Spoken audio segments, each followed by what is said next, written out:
Maybe we could do like a u sub, like u is equal to ix, and then we would get e is equal to minus u squared. But how would that help? Because we still can't isolate that from the denominator.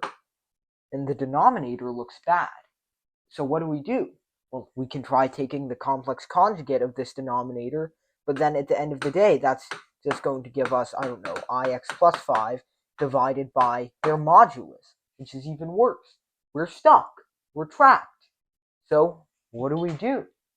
Well, Cauchy's integral theorem bursts into the door and says, haha, easy. This is just 2 pi I e to the 25. How? Well, here's what it does. Cauchy's integral theorem tells us that 2 pi I f of z naught is equal to the integral over any simple closed contour, which means it intersects itself only once at its endpoint. And, the beginning point and the end point are the same. The integral over the simple closed contour of f of z divided by z minus z naught dz. Well, how do we prove this? This looks so stupid because, it tells us that the integral of this function is entirely dependent on the function at just one value.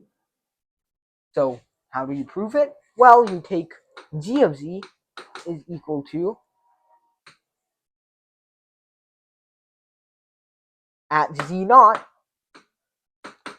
f prime of z naught, and everywhere else, f of z minus f of z naught over z minus z naught.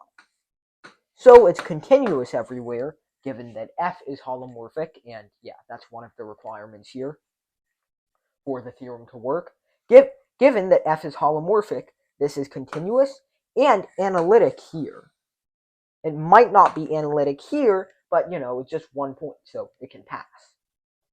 Then, by the fundamental theorem of contour integrals, you can just say that the integral over the contour of g is equal to 0. And so you plug in the value of g anywhere. And you get f of z minus f of z naught over z minus z naught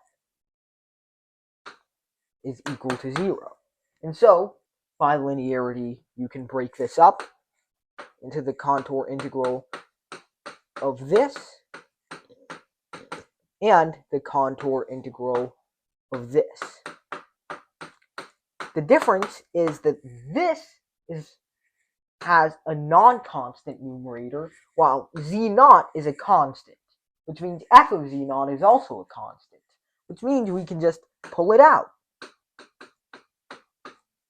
And then the integral of what remains, well, the antiderivative here is just going to be ln, and the integral over any closed contour is just going to be the value of the difference between two branch cuts of ln, 2 pi I. So this is going to be 2 pi I f of z naught, and would you look at that? The astonishing theorem pops out almost like a corollary.